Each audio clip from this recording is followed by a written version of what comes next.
morning, everybody, and welcome aboard the Summer Submarine. My name is Miss Alyssa, and today we're sitting in front of our Polynesian reef to represent coral reefs as our amazing invertebrate for today.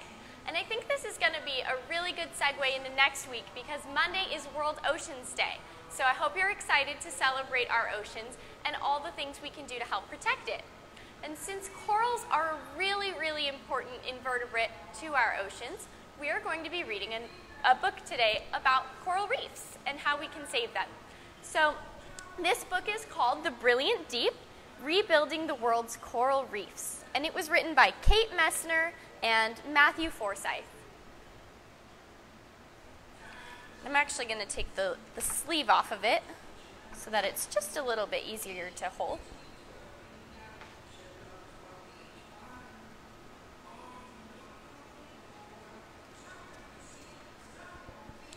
It starts with one.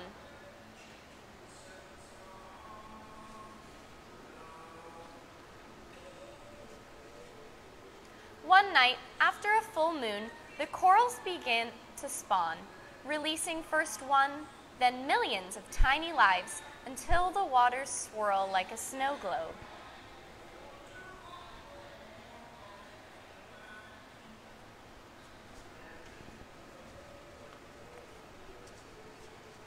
Some become food for hungry fish. Some are washed into the deep sea. Some drift in the currents until they come to rest, not too deep on the ocean floor. If one is lucky, it lands in a place where it can grow. This one will begin a coral reef.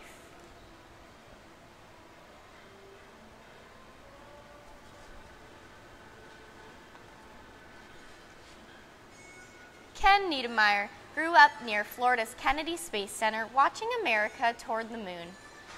Before men took off in rockets, Ken's father worked at NASA as an engineer. Ken watched his father's team send unmanned rockets, Little Joe, Redstone, Atlas, toward the stars. Men followed, Alan Shepard, John Glenn. It seemed like just about anything might be possible if you set your mind to it.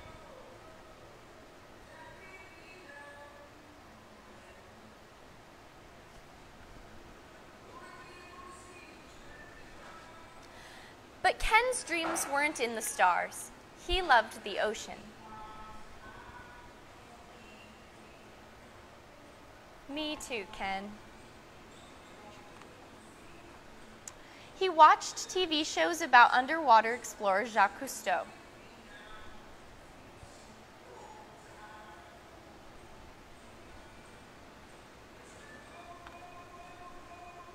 He visited the beach whenever he could, swimming far out to a world of angelfish and sea stars. The reefs of the Florida Keys teemed with life. They painted the ocean floor fire red and murky gold. How could the reefs grow so large? What made all the different colors and shapes? How could such tiny creatures build such elaborate homes of rock?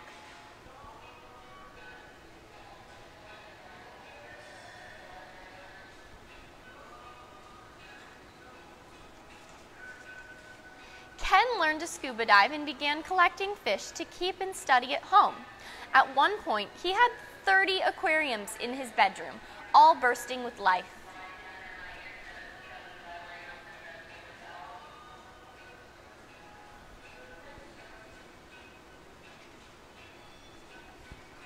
Ken's favorite place was always out on the reef until things began to change. One summer, hotter than the rest, Ken noticed the corals were losing their color, and there wasn't as many fish.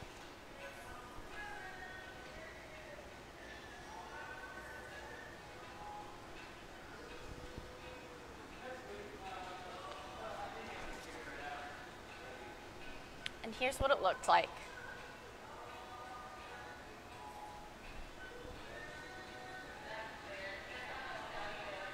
The sea urchins had started to die.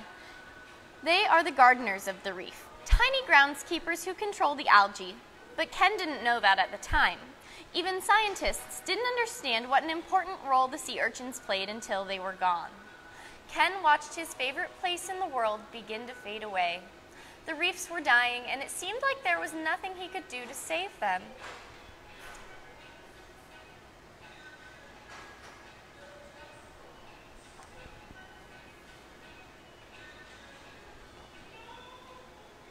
But one day that changed. Ken was all grown up, operating a live rock farm in the Florida Keys.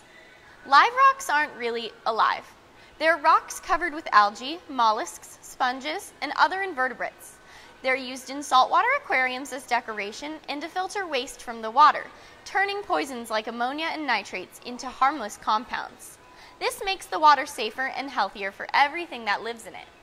And growing them is really just a matter of patience, placing rows of bare rocks on the ocean floor and waiting for the marine life to move in.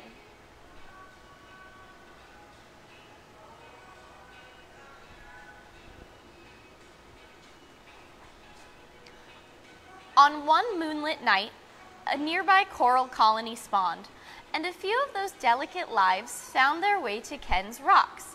They grew into staghorn corals. Staghorn corals are protected, illegal to take from the ocean floor, but the law says if a coral colony grows on a live rock farm, the owner can keep it.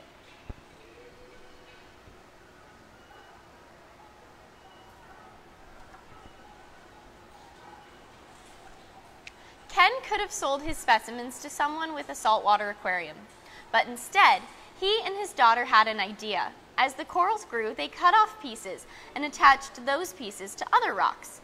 They discovered they could use those first colonies to grow more and more corals.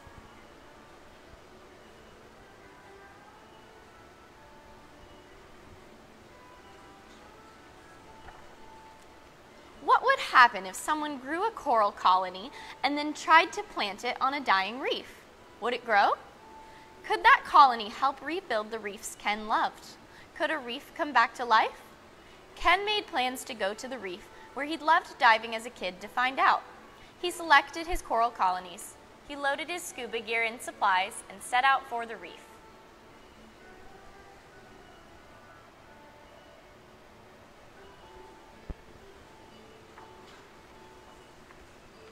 One hopeful dive, one optimistic experiment, 6 small coral colonies, each one the size of a hand with the fingers stretched, glued onto a limestone surface where a reef had once flourished and was now bleached and barren.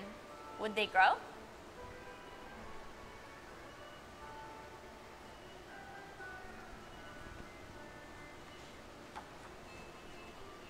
Ken and his friends came back to check on the coral colonies again and again. Each month, they had grown larger. It was too soon to say if the reef would fully recover, if the fish would return, but it was a beginning.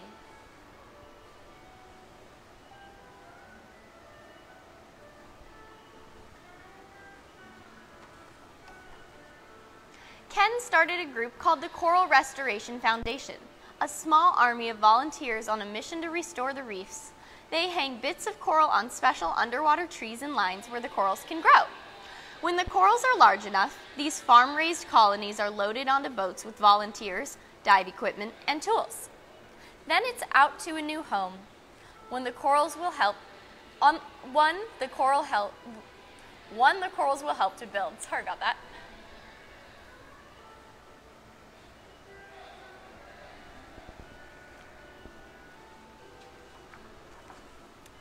Volunteers take great care with this homecoming.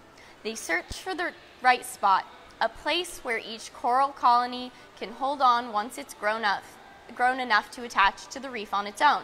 Divers scrape off any algae. They use chipping hammers, scraping and banging to get to the surface, even and smooth. Then, with a careful dab of epoxy, just the size of a Hershey's Kiss, volunteers attach the coral colonies, piece by piece, arm by arm, hoping they will grow on their own.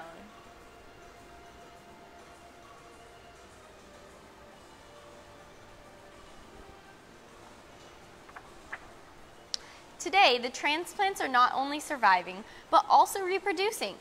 Ken's group has planted tens of thousands of coral colonies on reefs in the Florida Keys, and now he's working with other countries, teaching people how to grow corals of their own to save the reefs they love too.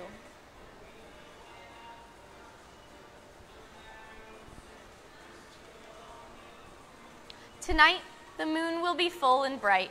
The corals may spawn, and if one tiny life lands in just the right spot, another new colony will grow. and then another, and another, and another.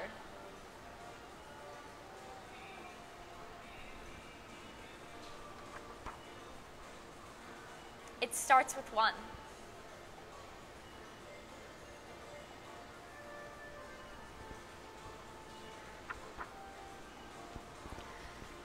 So guys, that's the end of today's story. I hope you enjoyed it.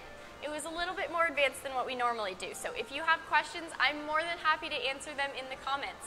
Thanks so much for tuning in.